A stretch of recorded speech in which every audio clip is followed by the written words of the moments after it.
গাজা পুনর্নির্মাণে $500 কোটি বেশি অর্থ সহায়তা দেবে বোর্ড অব পিস। ফিলিস্তিনের যুদ্ধবিধ্বস্ত গাজা উপত্যকার পুনর্নির্মাণ ও মানবিক সহায়তার এ অর্থ দেওয়ার কথা জানিয়েছেন আমেরিকার প্রেসিডেন্ট ডোনাল্ড ট্রাম্প। এরই মধ্যে এ অর্থ প্রদানে সম্মত হয়েছে বোর্ড অব পিসের সদস্য রাষ্ট্রগুলো। আগামী বৃহস্পতিবার আনুষ্ঠানিকভাবে এই ঘোষণা দেবেন ট্রাম্প। বার্তা সংস্থা রয়টার্সের এক প্রতিবেদনে বলা হয়েছে, গাজা পুনর্গঠন এবং সেখানকার বাসিন্দাদের মানবিক সহায়তায় ব্যয় করা হবে এই অর্থ।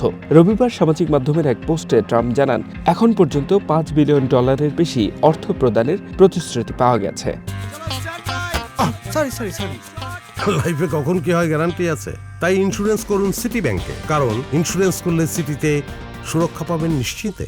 তবে এই প্রক্রিয়া বাস্তবায়নের আগে হামাসকে পূর্বে স্বাক্ষরিত চুক্তি মেনে চলার পাশাপাশি সম্পূর্ণ নিরস্ত্রীকরণে যেতে হবে বলে শর্ত দেন তিনি। বোর্ড অব পিস সম্পর্কে ট্রাম্প বলেন, ভবিষ্যতে বিশ্বের অন্যতম প্রভাবশালী আন্তর্জাতিক সংস্থায় পরিণত হবে এটি। এর চেয়ারম্যান হিসেবে দায়িত্ব পালন করাকে তিনি সম্মানের বলে উল্লেখ করেন। গাজা যুদ্ধের স্থায়ী সমাধান, পুনর্গঠন এবং দীর্ঘমেয়াদী শান্তি নিশ্চিত করার লক্ষ্যে তার উদ্যোগেই গঠিত হয় সংস্থাটি। গত জানুয়ারিতে সুইজারল্যান্ডের দাভোসে আনুষ্ঠানিক যাত্রা শুরু হয় বোর্ড অব পিসের। এরই মধ্যে সদস্য হিসেবে Argentina, Egypt, Hungary, Indonesia, Jordan, Morocco, Pakistan, Qatar, Saudi আরব, তুর্কি ও ইউনাইটেড আরব আমিরাত সহ একাধিক দেশকে আমন্ত্রণ জানানো হয়েছে।